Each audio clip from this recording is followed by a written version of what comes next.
Friends, I am Babita Pandita, teacher from UPS Arampora. Dear students, आज का हमारा टॉपिक होमोनिम्स है। होमोनिम्स किसको कहते हैं? Words that are spelled like another different meanings, यानी कि वो वर्ड्स, वो लफ्ज़ जिनके मीनिंग्स डिफरेंट हैं लेकिन उनकी स्पेलिंग्स और उनकी प्रोनाउंसिएशन एक जैसी है। जिन वर्ड्स की प्रोनाउंसिएशन और स्पेलिंग एक जैसी है लेकिन उनके मीनिंग्स डिफरेंट हैं, उनको क्या बोलते हैं? होमोनिम्स। क्या बोलते हैं बेटा? होमोनिम्स। सबसे पहले हम करेंगे एक वर्ड आर्म, ARM, आर्म। ये क्या होता है? बॉडी पार्ट, यानी कि जो हमारी बाजू होती है उसको आर्म बोलते हैं। The man was grabbed by the arm, यानी कि जो आदमी है उसको पकड़ा। कैसे? उसकी आर्म को पकड़ा। ग्रैब्ड का मतलब होता है पकड़ना। The man was grabbed by the arm, यानी कि उसकी बाजू को पकड़ा।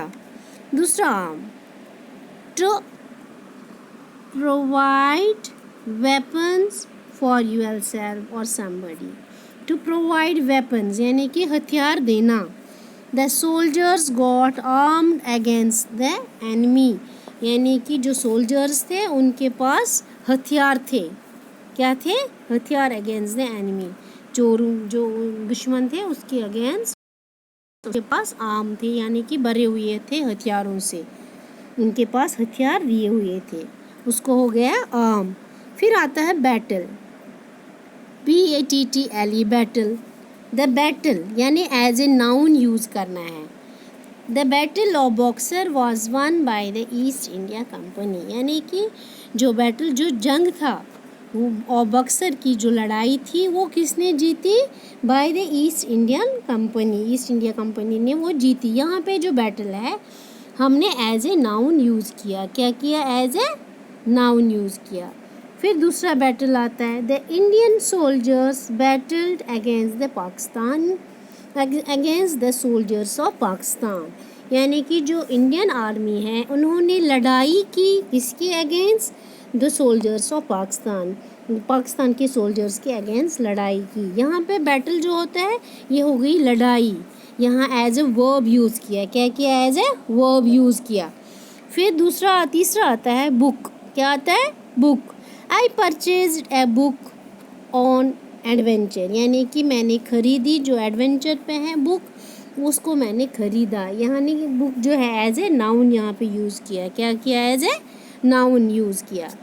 फिर आता है book to arrange with a hotel, theatre etcetera to have a room, यानी कि जब हम कहीं पे रूम बुक करते हैं, होटल में करते हैं या सीट बुक करते हैं। We booked a room in a hotel in Shimla, यानी कि जो बुक है यहाँ पे बुकड है, यहाँ पे वर्ब है यूज़ किया है हमने सीट बुक की, हमने रूम बुक किया, तो बुक क्या आ गया? As a verb. फिर आता है fourth number, beer.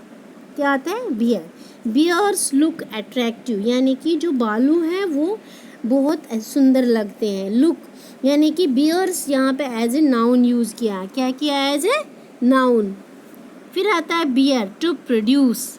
The guava tree has started bearing fruits. Guava tree भी लिख सकते हो, कोई भी। The apple tree has started bearing fruits. यहाँ पे बियरिंग का मतलब क्या है बेटा? To produce. क्या है बेटा? बियरिंग का मतलब क्या है? टू प्रोड्यूस, यानी देने लगे, फ्रूट्स देने लगे। तो guava tree has started bearing fruits as a verb use किया। फिर उसके बाद आता है bank. There are only 2 banks in this small city, यानी कि जो बैंक जहाँ पे हम पैसे जमा करते हैं वो बैंक यहाँ पे यानी एज ए नाउन यूज़ किया। BANK, बैंक, यानी कि ये जो सिटी है एक स्मॉल सिटी है, वहाँ पे 2 ही बैंक्स हैं, हो गया एज ए नाउन यूज़।